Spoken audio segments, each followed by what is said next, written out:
Akkasumas pinapagad, uling alam mo yung test sa inyo. Sitena, egala. Egala. Ayye, kata guyyaa irraa keessan jaallan eebbifamtoota kaafamtoota waraana bilisummaa Oromoo ammaa kaasanii immoo miseensa waraana bilisummaa Oromoo kan dhufee ta'ii gagageessanii naan jedhugaa silaa namni barnootaa dhaqee jaalatee immoo biyyasaa, jireenyasaa, maatiisaa, sabasaa jijjiiruu fi baay'ee hojii qabatee miindaa nyaatee akkasitti beeka gagageessa isa jedhanii ammoo nuti kana irra hin jirru har'aa garbummaatu harkaanii qabaa garbummaan bakka mootummaan nu gabroomfatee jiru yeroo dheeraa waggaa 205 ol du'aa nuti duraan dhaabbannee suuraa qolachuuf fi kan tokko keessa hin jiraatiin hubannoo qabaatanii garbummaa kana jalaa bahuu fi falmachuu jecha gara miseensa waraana bilisummaa Oromoo ta'uu fi daandii tokkitti hiree tokkitti sabni kun qabu afaan kan qawween gabroome dhiigni nu gabroomfatee karaa nagaa beeku aangoo bal'ina siyaasaa karaa waraqaa baasessaa walii dabarsee sabni waan filatetti wal bulchuun hin jiru aadaa isaanii hin jiru kanaafi karaa dhiigni sun beeku karaa afaan qawween bal'isuun waraana bilisummaa Oromoo.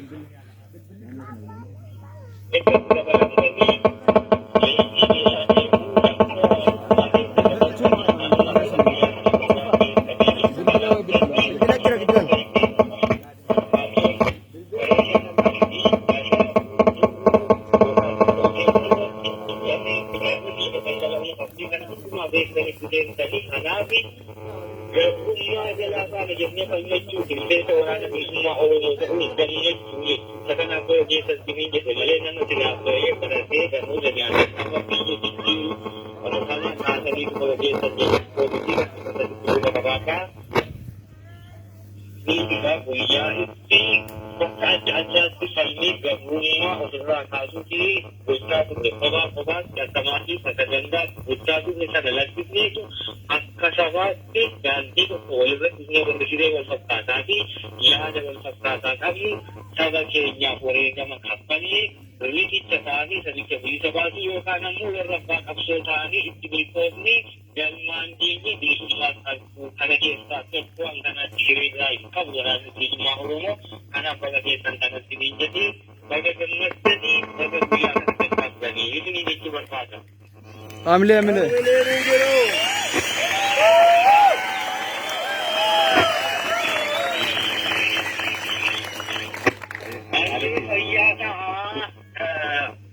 Waraanni bilisummaa Oromoo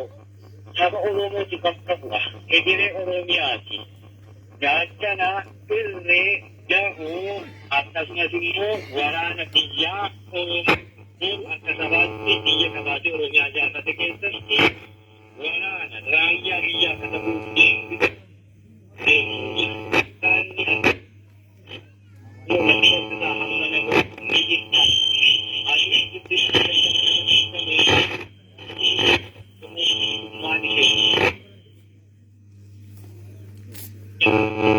Como mais eu devo já.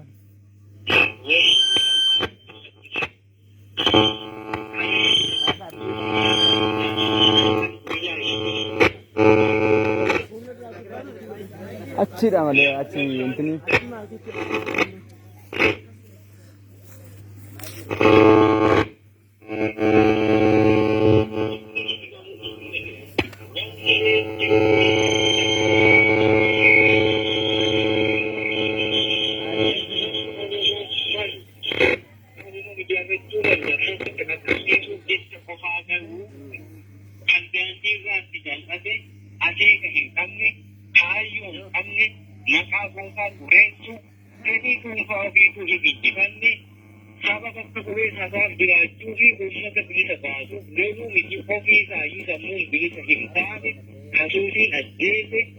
jireenya dhuunfaa ofii dibachuu sadarkanii akkasitti waraanni bilisummaa Oromoo kabajaa isheen saba biratti qabduu fi kunuunsa isheen saba biratti qabdu ilaalee fakkaatanii jal'ate suni ni dhuunfachaa deemuun wanni akkasii bakkaa bakkatti sabaaf gahaa gahaa Nakakutali ba? Dito, kailangan bilisumma Oromoo qabu, kabajaa waraanni bilisummaa Oromoo qabu, ni dureessa, ni xiqqeessa, kanaaf baay'ina qofaa ilaaluu miti baay'inni sun immoo qulqullina qabaachuu qaba. Loltuu bilisummaa kan fedhii dhuunfaa ofii injifate saba jiraatu beelaa deemuu danda'u, aduu rooba danda'u, rakkoo kamuufuu jilbeeffanne haala hamtu akkamii keessatti iyyuu nama gaanii dandeessu soquun maal malee nama dukkana keessa dhaabbatee ofii immoo dukkanaa haa ta'ee dukkanni dukkana qabatee hallayyaa wal kuusa malee akka waliin baasuu walaana ta'ee akka hin taane bakkaa bakkatti haala baay'ee Oromiyaa bakka kanarratti bakkalee akka qabsaa'aa deemu Oromiyaa fakaataa deemu ajaja walirraa fudhachuu dadhabaa Kun ammoo deemni siyaasata qawwee lafatti hafaa deemu namoota bakka qawwee kaasee qawwee amalisa gabroomne kan qawween kabajaa ishee namatti gosa osoo beeku fuunee qawwee akka malee itti billa godhuu hawaasa keessatti roorroo biraa dabaluu inni kun qofaa fi isa gabroomsaa jala jiruyyuu caalaa isa hamaa isa mallee akkaan fakkeessuu dhiisi nagaan bahee gabummaa jalattuu isa nagaan jiraatu caalaayyuu hamtuu galiinii rakkoo keessa nama waan ta'eefi qawwee kan kaabtani qawwee baattan sana ammoo sabaaf ka'ootti bani inni ammoo naamusa qabu isa kana itti gochuu fi maaliif akka dhufaasee maakosa nama ajjeessu sababa maalii fi akka ta'e naamusa sana itti gochuu Beektuu galtee garuu galma hin geenye dhaloonni kun immoo gadaa isaatii, bara isaatii, yeroo isaatii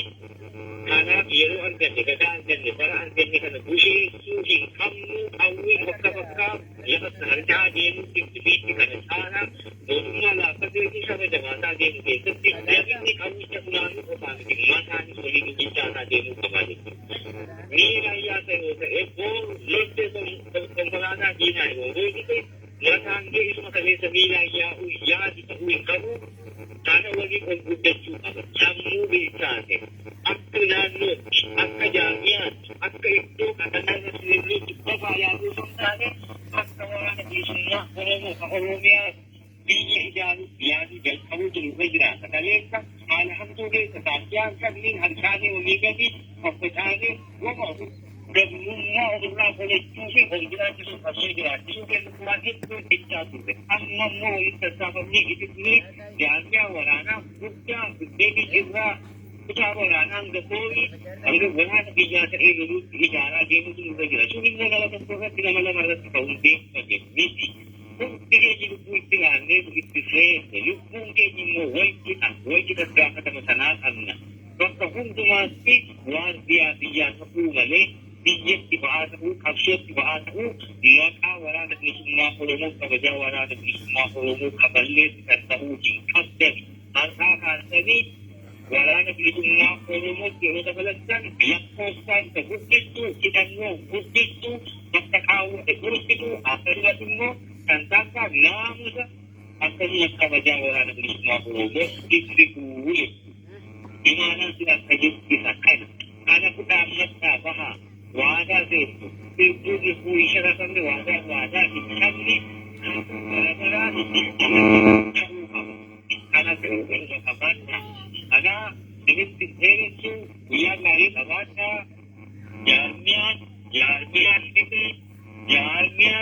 jaarmiyaa isa kaaniif fakkeenya ta'uu yeroo hojjiisu rakkoo jirtu ba'aa jirtu qaama jirtu hundumaa duuchu naamusaanis naannoo sana irratti fakkeenya gaarii ta'u kaan egaa dhaadannoo qofaanii alaabaa keenya handhuura Oromiyaa Finfinneetti mirmirsinaa dhaadannoorraa jijjiiree gochaan nu agarsiisu karaa isaarra jiru daandii isaan firinumaa kallattiin keenya gajjirtantinumaa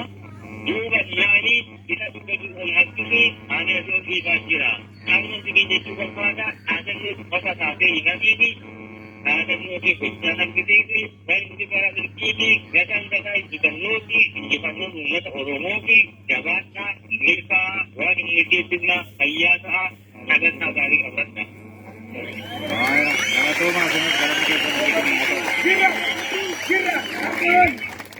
Argaban qabsoonni jaalamrumaa itti fufa injifannoon ni kaan ni dhufa turree jaalan ni kaan tattaraana ni galmaan ni keenya imbaara Itoophiyaa dottortuu afaan qawween ijaaramte afaan qawween diinee Oromiyaa walabaan ni ijaarra hanga alaabaa keenyaan nurra Oromiyaa Finfinnee Ramin Misiritti falmaa hin lakkifnu gaachanni saba Oromoo oboon haa jiraatu abooru haalalisu jaallan keenyaan ni baafanna qeerroof qarreen ni baafanna ni baamna oboon gaachanni saba Oromoo haa jiraatu abooru